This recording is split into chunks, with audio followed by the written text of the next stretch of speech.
Bonjour à tous, Véronique Valder. Je suis la déléguée générale de la coopérative Le Parc. La coopérative est en charge de tous les services à mener aux plus de 500 entreprises installées sur les 500 hectares que constituent les parcs Vergalan-Béthune à Saint-Ouen-l'Aumône. Nous vous présentons Le Parc et vous pour vous faire découvrir les entreprises du parc et surtout celles et ceux qui les dirigent. Si vous avez des questions, je vous invite à nous les adresser sous forme de commentaires. Je suis certain que Jean-Marc se fera un plaisir de vous y répondre.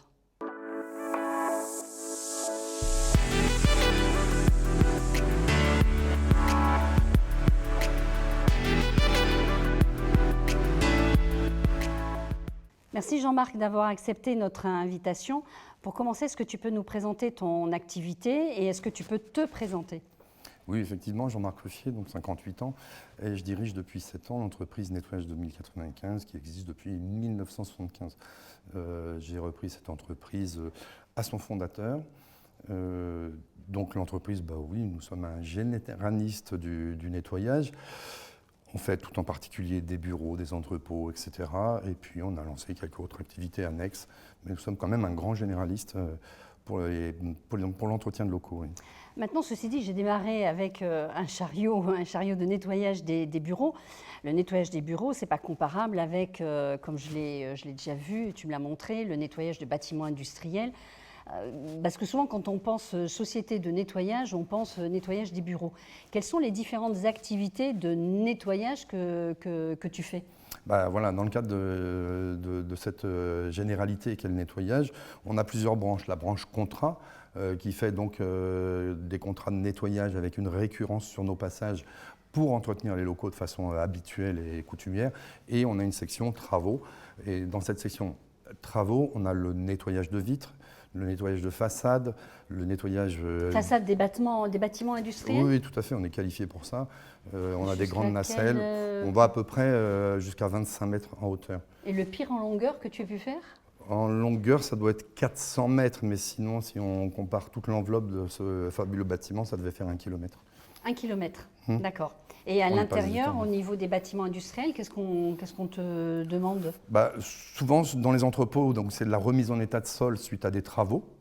Ou alors, on entretient à l'heure actuelle, on a un contrat qui fait 15 000 mètres d'entretien chaque jour. On y passe beaucoup de temps avec des grosses machines. Et comment on fait pour entretenir 15 000 mètres ? Ah oui, c'est...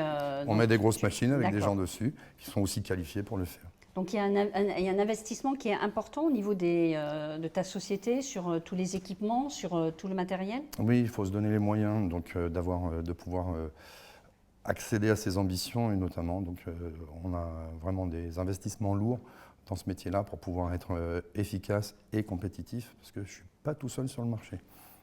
Alors tu parlais des travaux, donc dans la partie industrielle, il y a d'autres formes de travaux sur lesquels tu interviens ? On a notamment des nettoyages de bassins de rétention d'eau.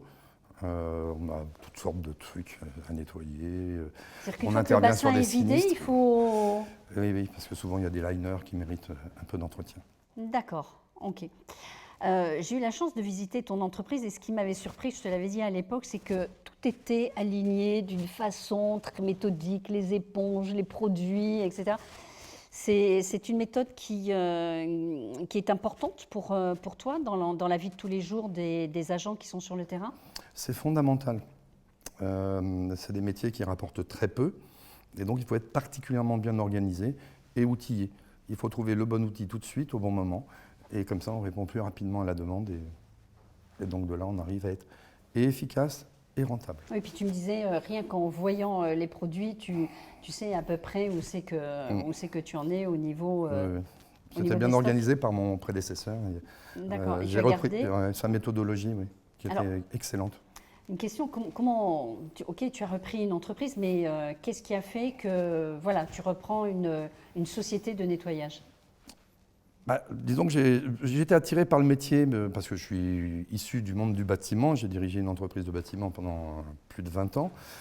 J'ai senti que ce marché-là allait tomber petit à petit pour moi.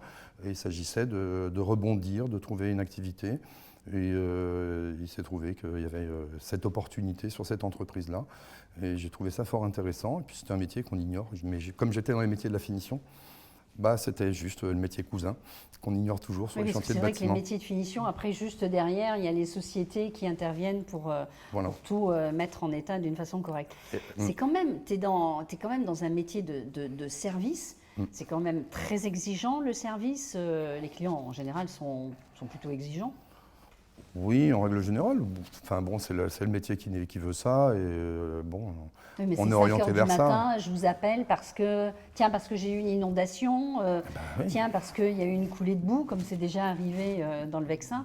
Mais oui, c'est ce qu'on fait de façon tout à fait courante. Donc on nous appelle, on est organisé pour ça. Et bah, comme on est quand même de taille, de dimension pas trop grosse, ça passe souvent par moi. Et je suis à l'écoute de tout le monde, je dirais 24/24, 7/7. C'est ce qui te permet cette réactivité, le fait que ça Ouais. soit une équipe légère. Tu peux Oui, tourner c'est le ça. volant Hein, plus rapidement pour prendre. Exactement. Et avec des gens motivés que j'ai choisis. Donc voilà, donc oui. Donc tu es bien entouré. Ah oui. D'accord. Ah ouais, ça repose aussi là-dessus. C'est essentiel. Ah C'est vrai. oui, oui. Pendant toute cette période que l'on vient de vivre et que nous vivons encore, qu'est-ce qui a changé dans ton métier? Quelles sont les opportunités aussi peut-être qui ont été créées dans ton métier? Cette crise sanitaire, en ce qui nous concerne, j'ai un nombre de sites considérable qui s'est arrêté, donc ça nous a complètement désorganisés. On a eu 48 heures pour se réorganiser autrement. On l'a fait. Donc, Réorganiser autrement, c'est-à-dire? c'est-à-dire qu'on avait, je sais pas, sur 120 sites, on devait en avoir 60 d'arrêtés. On a en permanence chez nous des masques, des gels, des gants, enfin tout ce qu'il Ah nous faut oui, pour c'est vrai que par fonctionner. rapport à ce métier, toi, tu es déjà On a un équipé. stock, mais je ne Oui. pouvais pas équiper les 50, 60 collaborateurs. Et ces 50, 60, un certain nombre rencontraient des problèmes de transport, puisque l'offre transport n'existait pas, donc ils ne pouvaient pas arriver sur site. Donc de là, on a réorganisé l'ensemble pour tourner avec une équipe restreinte d'environ 10 personnes. Et est-ce que ça t'a créé de nouvelles activités, cette situation? On a dû aussi se retourner assez rapidement et se tourner vers la décontamination. Donc, Décontamination, oh là là, le mot est grand, c'est-à-dire que ça consiste en et quoi? oui, la désinfection, on est assez rompu à ça tous les jours. On a des sites qui nécessitent des désinfections, donc les virucides, on les avait, etc. Mais là, on a parlé de décontamination. J'ai eu la chance, dans ma carrière, de faire un stage donc, de décontaminateur en amiante. Donc j'avais déjà un certain nombre de protocoles qui m'étaient connus. Ça m'a permis de former une équipe d'environ 5-6 décontaminateurs et en utilisant des nébuliseurs. Donc on fait des nébulisations, ce qui signifie qu'on désinfecte du plafond au sol d'une façon aérienne. D'accord. Et ces nébulisations, il faut les faire d'une façon régulière dans ces locaux pour se garantir d'une propagation? Je dirais que dans des bureaux, une fois semaine suffirait. Dans un restaurant, ce serait presque tous les jours. D'accord. Tu penses que c'est une habitude que finalement tes clients vont prendre de se dire, bon, bah ok, il y a le nettoyage traditionnel, mais il y a tout cet environnement et finalement pour toucher tout ce qu'il y a dans l'environnement, les bibelots, les tables, etc., une nébulisation, c'est une réponse qui pour toi est beaucoup plus complète? Oui, c'est beaucoup plus complet, effectivement. C'est beaucoup plus sécure, parce que c'est l'ensemble du volume qui est traité en désinfection et décontamination. Cependant, la nébulisation est inconnue du grand public, y compris même de mes clients. Quand je leur propose ça, ils m'ont regardé avec des grands yeux, donc j'ai dû montrer des vidéos de chantiers que l'on avait fait Et par c'est vrai que cette tu m'avais façon-là. montré une vidéo, bon, on voit un cosmonaute qui intervient et en effet qui utilise une machine pour faire la nébulisation et après on ne peut pas rentrer dans les locaux, il y a un temps, je crois, qui est limité. Minimum de 2 heures. Minimum de 2 heures. Tu penses que ça va être j'allais dire phénomène de mode, non, phénomène de contexte. Tu penses que c'est quelque chose qui va vraiment s'inscrire, la nébulisation, dans le temps, ou c'est finalement, une fois qu'il y aura plus de risques, on le voit, il y a un petit relâchement, la nébulisation, on l'oubliera? Non, parce qu'on est en train de la connaître. On en voit la portée et les résultats. Ça a l'air de plaire. Ça a un coût, évidemment. Donc ça, les gens ont peut-être des problèmes budgétaires. Mais je pense que non, ça ne va pas être un phénomène de mode. Ça va être quelque chose de très, très rassurant. Et donc j'imagine et j'espère que ça va devenir récurrent. Le tout, c'est de le faire savoir, le faire connaître, sans jamais non plus inquiéter les gens. Oui, parce que c'est quand même un peu effrayant quand on voit un cosmonaute arriver chez soi, dire bon, ok, vous sortez pendant 2 heures, vous ne pouvez plus rentrer. C'est la protection du personnel qui exige Oui, ça. c'est la protection du personnel. Voilà, et on a à l'heure actuelle, sur des petites vidéos qu'on lance, nous, de l'autre côté, on voit effectivement tous ces personnages habillés en décontaminateurs, mais c'est pour les protéger, on peut travailler qu'une demi-heure. Après, il faut aller se reposer pendant 2 heures. Alors, on va aborder un peu une autre partie, si tu veux bien. Il y a l'image que l'on perçoit du chef d'entreprise, de l'entreprise, souriante, tout va bien, je vais bien. Et puis, il y a une partie dont on parle moins, que l'on ne voit pratiquement jamais, qui est la partie, les prises de risques, les doutes, les incertitudes. Les nuits, on n'a peut-être pas trop bien dormi parce qu'on se fait du souci pour son entreprise. Comment tu arrives à gérer, toi, personnellement, tout ça? J'ai le très grand avantage d'avoir des nuits douces et apaisées. Des nuits douces et apaisées. Voilà. Alors, quel est ton secret pour avoir des nuits douces et apaisées? Je n'ai aucun secret. Donc voilà, j'arrive très fatigué, je passe beaucoup d'heures au travail, ce qui me permet de m'endormir très facilement. Alors là, je n'ai pas ce problème-là que d'autres peuvent avoir, que d'avoir des nuits incertaines ou avec des réveils en plein milieu. Non, c'est pas mon truc. Voilà, donc voilà, et c'est pas que je rencontre moins de problèmes que les autres, hein, donc j'ai moins de doutes. Tes problèmes, quand tu mets la tête sur l'oreiller ou sur le traversin, ploum, ça y est, oui, Jean-Marc dort. Voilà.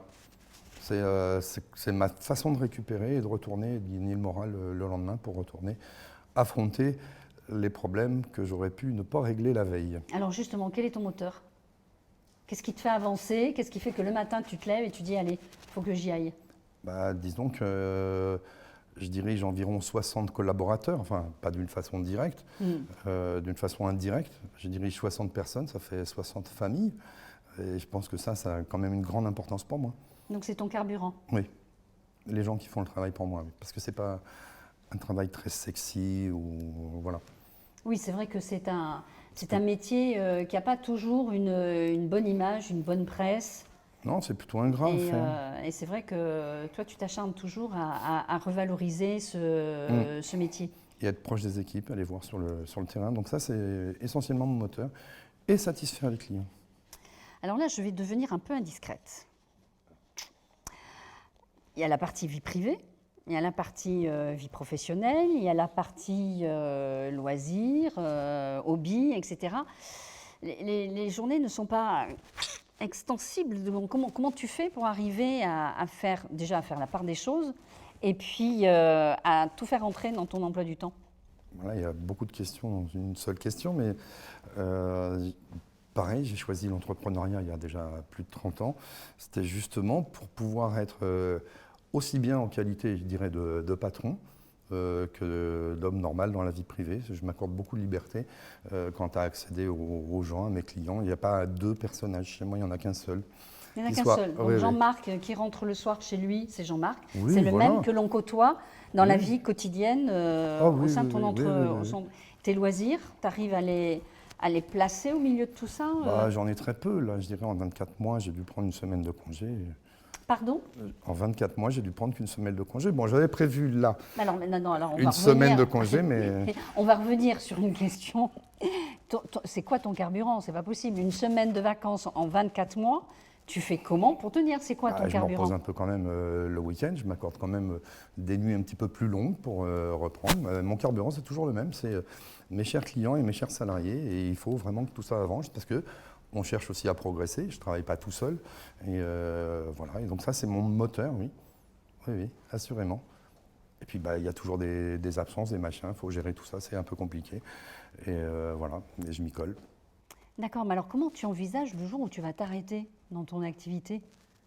Parce que quelqu'un qui fonctionne comme toi en 24 mois, qui prend qu'une semaine de vacances, qui a pour moteur ses salariés, ses clients, etc., le jour où il n'y a plus de salariés, il n'y a plus de clients, tu vas dormir, tu vas nous faire une hibernation qui va durer 10 ans? Non, absolument pas. Il est question pour moi simplement de passer la main dans de bonnes conditions et à ce que justement tout ce groupe soit bien tenu par des gens respectueux de l'ensemble et de ce que j'aurais construit. Oui, mais ok, mais toi, qu'est-ce que tu vas faire? Mais je vais répondre à cette question. Qu'est-ce que tu vas faire? Ça m'intéresse. Je nourris plein de passions pour lesquelles je n'ai pas le temps à accorder à l'heure actuelle. Et voilà. Mais voilà, pour être tout à fait répondre clairement à ta question, je me passionne pour le nautisme. Je ne peux pas en faire beaucoup. Je me passionne pour la cuisine. Je ne peux pas en faire beaucoup. Je vais apprendre. Tu cuisines? Oui, j'aime ça. D'accord. Ouais, j'aime bien ça. Voilà, je me passionne aussi pour la musique et je prendrai des cours aussi. Donc, j'ai plein de choses en tête. Que tu te réserves Voilà. pour après. Égoïstement. Voilà. Et aujourd'hui, c'est à fond. Aujourd'hui, c'est un groupe. Voilà, aujourd'hui, c'est les autres, enfin quand je dis les autres, ton package client, salarié, l'entreprise, voilà. Le jour où tu arrêtes tout, là, ce sera pour toi, du temps pour toi. Voilà, exactement. Voilà, je pense que tu vas en profiter énormément.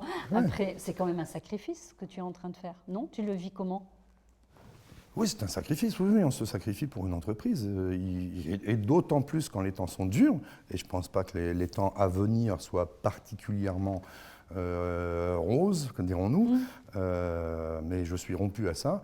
Une entreprise, des fois il y a du beau temps, il faut en profiter, puis des fois il y a des pluies et des orages, il faut tenir, c'est mon métier. Et puis c'est vrai qu'après la pluie, en général, il y a un arc-en-ciel.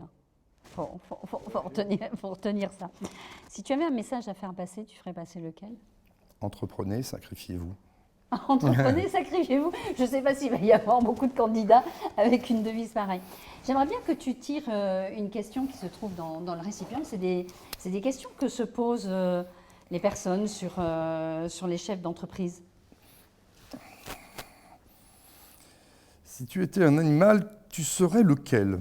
Bah, dans mon animal, j'adore les chiens. Moi, donc si tu étais un animal, tu serais un chien? Oui, un cocker tant qu'à faire, parce que je les trouve, je les trouve particulièrement jolis et attachants. D'accord. Un chien, pourquoi? Ouais. Loyauté, fidélité? Fidélité, oui, puis c'est câlin, c'est tout ça, j'aime bien ça. D'accord. Toujours aimé. C'est bizarre, parce que ça, une question comme ça, un chef d'entreprise.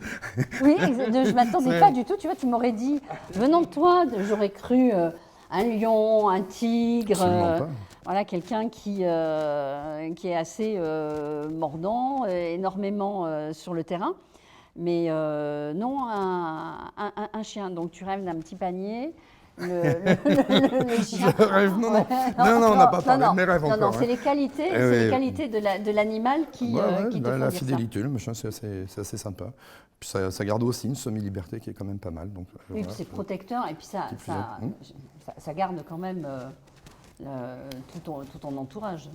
Voilà, chaque fois qu'il y a un intrus qui arrive, c'est protecteur, oui. tu le sais. Eh bien, écoute, je te remercie beaucoup, Jean-Marc, déjà Merci à toi, pour Véronique. cette sincérité, cette spontanéité. Tu nous as bien fait rire avec l'histoire du chien. Mais écoutez, je vous remercie beaucoup d'avoir regardé cette émission, surtout de nous suivre régulièrement. Surtout, abonnez-vous à nos pages sur les réseaux sociaux. Et puis, je vous dis à bientôt avec une autre entreprise et un autre chef d'entreprise. Merci.